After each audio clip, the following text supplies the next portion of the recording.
Okay, so starting off with the unit number 6, the 2011 MCQ paper. Now, usually, guys, if you look at all these MCQs from unit number 6, it's very direct. It's the same thing that they ask in different ways. Right? They, turn the question around, but it's almost the same thing because unit number 6 itself is a very small unit. So you don't have a lot of things that they can ask. You will realize it once we start doing the question. Okay, so we'll start with question number 26. Question number 26 says, the consumption function of an economy is given by the equation C equals 600 plus 0.61. Okay, can you all quickly give me, guys, the savings equation for this? If consumption is 600 plus 0.8y, savings will be equal to what? S will be equal to, okay, minus 600 plus 0.2y. Okay, where C is consumption, Y is national income. They are saying, what is the correct conclusion that can be drawn from this information? Number one, savings are positive at all levels of income. You all think that's correct? The savings function goes as minus 600 plus 0.2y. So is savings positive at all levels of income? No. So your savings curve is going something like this, right? It's starting at minus 600 over here and then going.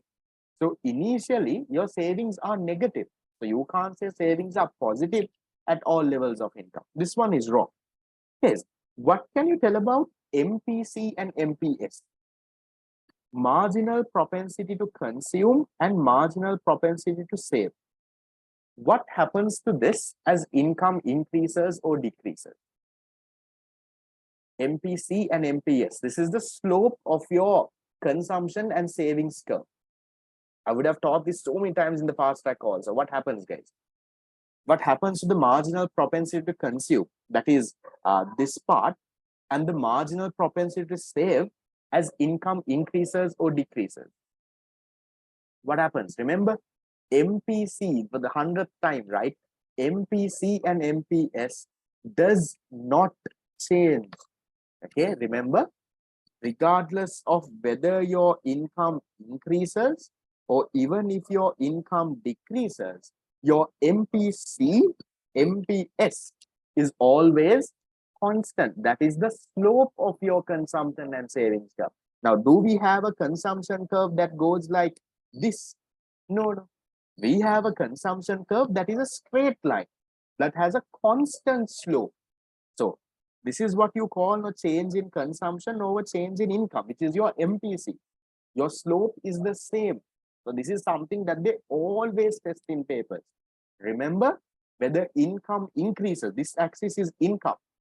Even if income increases, even if income decreases, your MPC and even your MPS, right? This is your savings function. Your MPC and MPS will not change. It's always constant, right? Have that in mind. That is your slope. We are talking about a straight line curve, so the slope can't change. So therefore, I can do what? I can cut off answer number 2 and 3. No, answer number 2 says MPS will decline as MPC as income increases. No, MPS is constant. Answer number 3 says MPC will decline. Wrong. Okay. What can you tell about this, guys? Average propensity to consume. Average propensity to consume. When income rises, what happens to average propensity to consume? APC. When income rises, your average propensity to consume, does it increase or does it decrease? Remember, when your income increases, your average propensity to consume comes down. The opposite, when income decreases, APC will go up. So you don't have to remember both sides, just remember one side. Then what about the APS? What happens if income increases? What happens to your average propensity to save? Your average propensity to save increases. And when your income comes down, your APS also comes down. So don't remember both the sides, just remember, just remember one side of it. This part, if you remember, is more than enough. Now I'll ask you a good question. Can someone tell me, why do you think in this question, they gave us this consumption equation? Why is it given? Now, you don't need the consumption equation for us to figure this out. Why was this given?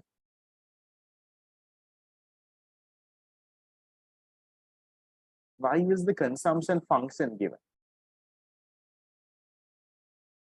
You know what? If the consumption function is, right? If the consumption function does not have an A component, let's say A is 0, right? And C equals 0.85. Now, in this consumption function, 600 plus 0.85. But what if your consumption function is just 0.85? In this consumption function, usually this is not practical because always there is an autonomous consumption. No? But if the consumption function is like this, then remember, average propensity to consume, average propensity to save, MPC, MPS are all constant if the consumption function is like that. But practically, you will not get a consumption function like this. But in case by any chance they give you a consumption function without a positive intercept, without that, in our question, they have said 600 plus 0.85. Without saying that 600 plus 0.85, if they just say C equals 0.85, remember, then not only MPC and MPS, even APC and APS is also constant. This is a special situation. But normally consumption functions look like what? Look like this over here. So for that case, MPC, MPS are constant. When income rises, APC will fall. When income rises, APS will decrease. So which one is our answer, guys? Fourth or the fifth? Fourth says average propensity to consume is constant. Fifth says average propensity to consume declines as income increases. Has to be answer number 5, no? Okay, how many of you all got that correct? Yes, 26. Got it right? Good. We'll go to the next. Question number 27. In a closed economy with no government, the value of investment multiplier is 5. By how much will consumption increase if investment increases by 200 million? Right. Very interesting question. Okay. Remember, guys, there are two equations that you have to work with. One is multiplier equals, now for this equation, for this question, we don't need this, 1 over 1 minus MPC. This is equation number 1. Equation number 2 is the multiplier is equal to change in income divided by the change in autonomous expenditure. Usually with these two equations, you can find almost most of the things that they test. Now in this question, we'll see what have they asked us. They have told us the multiplier is 5. Okay, K is 5. They have told us that how much, they're asking us by how much will consumption increase if investment increases by 200. So if autonomous expenditure increases, remember, autonomous consumption, investment, government spending, they are all part of autonomous expenditure, no? So if this increases by 200, they are asking by how much will consumption increase. Can you work around this equation and first tell me by how much will national income change by if investment increases by 200? If investment increases by 200, by how much will national income increase by? National income will increase by 1000. But is this what they are asking in the question? Is the question asking by how much will national income increase? No, right? Question is asking by how much will consumption increase. So how do you find this? There are two ways, guys. Okay. To find the change in consumption, now I'm hoping you all remember the multiplier. So initially when government or we'll say a firm increases investment, investment goes up. And then that gets passed on to consumption, right? Now let's say, for example, a firm invests 200 million to build a factory. Invest. Then let's say that 200 million is paid as factory wages for the employers who are building the salary. Then those people use that 200, they will save a portion, they will consume another portion. Then it goes on and on, right? The multiplier process. So what you can do is to get the consumption, one method is from the change in income, you can minus the initial change in autonomous expenditure. So the initial change in autonomous expenditure is 200. So 1000 minus a 200, you can get change in consumption 800. Or the second method is the change in national income, you multiply it by the MPC. Now MPC is when income increases, how much of it you will consume. So now in this question, we don't have the MPC, but we can calculate. Can you all tell me, guys, if the multiplier is 5, with your experience, how much is our MPC? Now, if you have done more and more questions, by now you don't even have to do a calculation. How much is the MPC? Otherwise, you can move it around and do it. But if you have done enough and more questions now, you should know. Multiplier 5 and MPC is this much. How much is the MPC? 0. MPC is a 0.8, right? Because 1 divided by 1 minus 0.8, that is 1 divided by 0.2, that is only equal to 5. So MPC 0.8 multiplier becomes 5. Hoping you all know those, right? So then we'll go with the second method. So second method, change in national income 1000 multiplied by our MPC 0.8, you get the change in consumption. So either method you can use. So remember, be very careful what they ask in the question. If the question has asked for change in national income, you can stop from this 1000, stop it. But if they have asked you for change in consumption from the national income, either you deduct the initial autonomous expenditure part, or the change in national income multiplied by the MPC. So according to our question, which one is the answer? 800. How many of you all got that correct? Yes, got it correct. Yeah, good. Then we'll go to the next. Remember, guys, these two equations, right? Equation number 1 and 2, we'll be doing a lot of questions relating to this. Right. 28. Other things remaining constant, which one of the following would cause aggregate demand to increase? Very easy, guys. So which of this will cause aggregate demand to increase? Aggregate demand is consumption, investment, government spending, exports minus import. So which one of this, guys?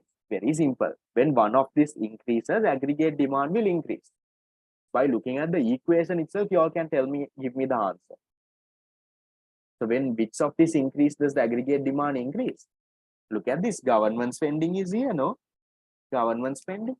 So if government spending increases, G increases, G is a part of aggregate demand.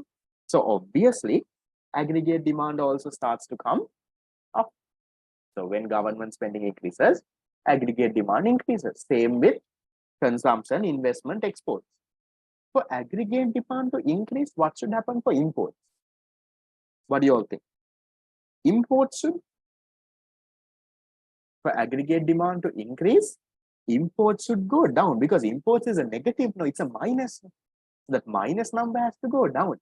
Then only aggregate demand will go up, right? So it's a very simple question. These are not things that they should even ask a A-level student, no? We'll go to the next one. 29. The multiplier usually refers to how an initial increase in investment, government spending, or exports leads to a larger increase in the level of what? Level of prices, level of interest, level of unemployment, level of savings, level of income. Very simple, guys. This is the multiplier definition.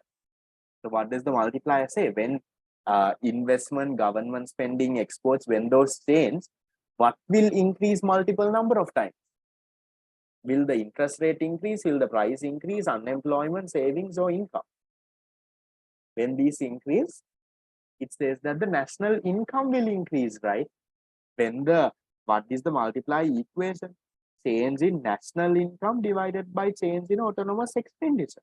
So when one autonomous expenditure component changes, the multiplier looks at by how much will national income change by. Now this question, now see, the only thing they have said is instead of national income, they have told income.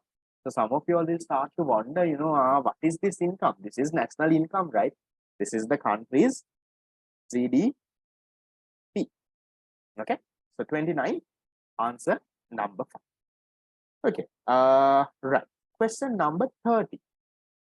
Question number 30 says, according to the information given in the table, they have given consumption, government purchase, taxes, investment. What is the value of household savings? Yes, how do we do this? There's a very easy way to do this. Even though it looks very complicated, there's a very easy way to get this done. What do you think? How do you find the household savings? The easiest way is using the withdrawals equals injections approach. Remember, at equilibrium, withdrawals are equal to injections. What type of withdrawals do we have? We have savings, we have taxes and imports. The savings is what we have to find. Injections, we have investment, government spending and exports. Okay, so savings we don't know. I'm trying to find that. Taxes they have given in the question, net taxes 25. Imports are given in the question 5. Investment given in the question 15. Government purchase given 20. Exports given 10. So can you all move around and tell me, guys, how much is saving? I don't have to do the maths for you all. How much is saving? 15. 45 minus 30. Now, so savings is equal to a 15 million. Yeah.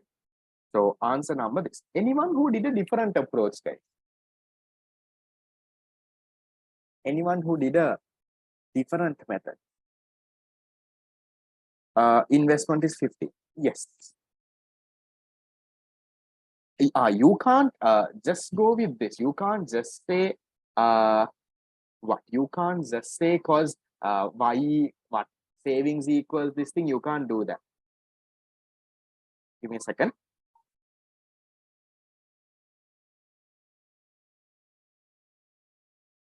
Hold on, got a call from Shukri sir wondering why. Okay. Okay. So just because investment is 15, guys, you can't say savings is 15, right? That doesn't always have to happen. This is an open economy. The total withdrawal should equal total injection. You can't just say investment is 15 in the savings 15. No, you can't do that. Or else what you can do is you can do this, guys. You can calculate GDP. Can you tell me how much is the GDP here? Now, GDP expenditure approach equals consumption plus investment plus government spending plus net exports. Can't investment be a minus value? Can be. If it's net investment, no, gross investment usually can't be minus. Net investment can be minus if depreciation is large. Okay, so how much is this case? Consumption is 17, investment is 15, government spending is 20, net exports is 10 minus 5. Can someone give me the number? How much do we get? 70 plus 15 plus 20 plus 10 minus 5. 85. Okay. Remember, so this is GDP. 85 or 110? 70, 90, 100, 115, 110. No? Oh, sorry. Okay. So this is 110. Okay. Remember, now what is GDP? GDP is your income. From your income, if you minus consumption, okay, so first of all, we'll forget about this. From this, if you minus net taxes, what do you get? You get disposable income. Yeah. So 110 is your income minus net taxes 25. Your disposable income is 80. So from your disposable income, if you minus consumption, so YD is 85. I'll continue here. YD minus consumption is equal to savings, right? So your disposable income 85 minus consumption 70, you get savings is 50. So both methods you get the correct thing. But I feel W equals J approach is easier. Other method is also fine. You can calculate GDP, that is Y. From Y you minus net taxes, you get YD. From YD you minus consumption, you get save. But the easier one I would say is method number 1. Is that clear? You can do both the methods, but remember method number 1 is the more easier one to do. Yes.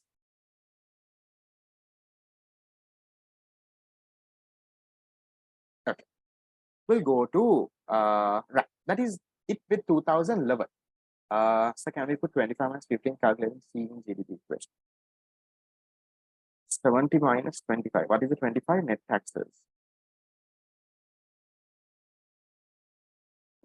No, you can't do that because they have not given you an equation. They have not given you C equals what? They have not given you. They have just told you it's 70 million. If they have given the equation, you can put, but you can't just put that as this. I don't think. Do you get that? Do you get the same answer? Y equals Z. Okay, then that's also fine. It should be okay. But I think that is even harder, right? Okay. Easiest one, W equals J. Okay. Do you get those correct, guys? I think there were 5 questions, 2011. 5 out of 5? Yes.